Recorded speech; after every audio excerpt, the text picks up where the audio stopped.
Hey guys, this is Billy Rude from 58 Magazine. In today's video, we're going to talk about polarity energy, also known as yin and yang energy.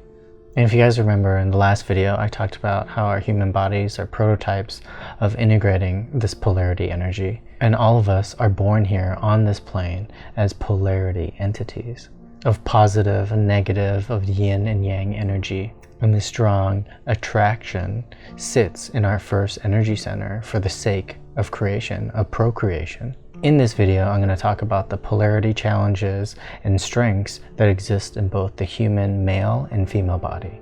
And so the female body is one polarity, as the male body is another polarity. And with all the information and knowledge that I've gathered, women are in a way closer to Source and to God. They're able to expand themselves and look within and go inside to create another life form. The nature of the female body is to create and destroy, of creation and destruction. They bear the full responsibility and the full range of emotions in order to create a completely new life form. And this power of the feminine, of the female woman, is softer, is more malleable, is like water.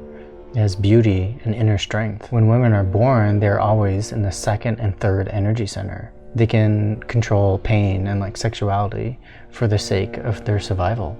Most of the time, all women are naturally at this third energy center. They only use the first energy center for a place of power and control. But men are born at this first energy center. And when you understand how women live at this third energy center, they are becoming closer to God being realized, because they can create right below the fourth energy center. But for women, their challenge that they must ask themselves, can I love myself beyond my body? Women are more naturally aligned to the third and fourth energy center. In this fourth energy center, we become love felt, but not expressed. And this makes me think and understand why women, it might be really hard to understand love. Women have had to level down to the second or even the first energy center just to survive, and all the things that women had to become just for the sake of men. If you think about this, there's huge consequences of this leveling down your state of consciousness in order just to survive. And now when I look around at this reality and become more aware of this female and woman perspective of this reality, their body and appearance have now become this ideal than who they are in their inner being. So they created a form of self-destruction in order to survive. And this is the lesson and the challenge of a female body, or the polarity of this energy. It is the challenge to become greater than the body. While men's polarity is born at this first energy center. In this knowledge, men have the longest and the hardest journey of these two. And due to the image of masculinity, the identity is almost in sexuality and the way that you can provide for your family and for yourself. And when men are born at this first energy center, they have to raise their energy up to even become a match to where women are. We have to become equal to women in the fourth energy center. Men have to not allow the body and the sexual desires to control the consciousness. And men's energy starts here because of creation. The purpose of a male body is in order to provide seed to create. But that does not lead to a great life, so you must raise your energy up. And that is why it's the biggest challenge to raise this energy out of the first energy center. If your energy rests there, you can never be honest. And when men reach the third energy center, they become their greatest competitor in this place of power. And women's biggest polarity challenge is to overcome the body as the ideal.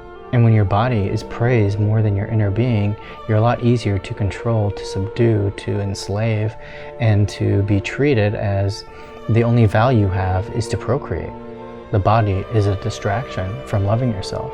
And so the challenges for women is either to love or destroy themselves. And to constantly contemplate the idea and the question that, do I really need a companion? Or can I create on my own? Remember, love is about loving the consciousness and being inside of us, not the body, but the eternalness of being, not a he or a she, but is. The day we become more lucid in our reality and become aware of the observer to our dream, we become eternal. And for women, that is closer than men.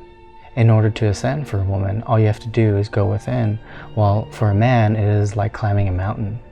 It is much more difficult and longer of a challenge and a journey. The path of a woman is closer to redemption. And there's a reason why this reality is more challenging for women. Because the most powerful are always abused, enslaved, controlled until they take their power back. If women weren't threatening, religion wouldn't have been created to destroy who they are, which I think women are supernatural and extraordinary. Women have a stronger, more potent energy, which is also easier for manifesting. Women are more in tune with their emotions, while men have had to suppress them in fear of protecting their masculine identity. When we raise our energy and we start living in this authentic way, in this more truthful way in every moment, we become torches. We light the way for evolution of consciousness with vision and opportunity, not sexuality. We chose this body and this experience to learn how to create, not just for sex, because we only have what's equal to our imagination, to our consciousness.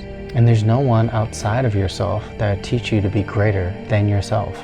The body is only a vehicle and prototype of polarity energy, and the emotions of the body have controlled us. And we came here to integrate this polarity of energy within our body, which means an evolution of our awareness, of our consciousness. Instead of a consciousness of good versus evil, of me versus you, men versus women, it's about balance and about integrating this polarity, these extreme polarities of thoughts and emotions. And when you integrate and merge this energy, it's when God becomes ourselves. It's time to become extraordinary, because what you are, you become. Thank you again for watching this video, and please don't forget to subscribe to future videos while I use this knowledge I've curated to empower your life.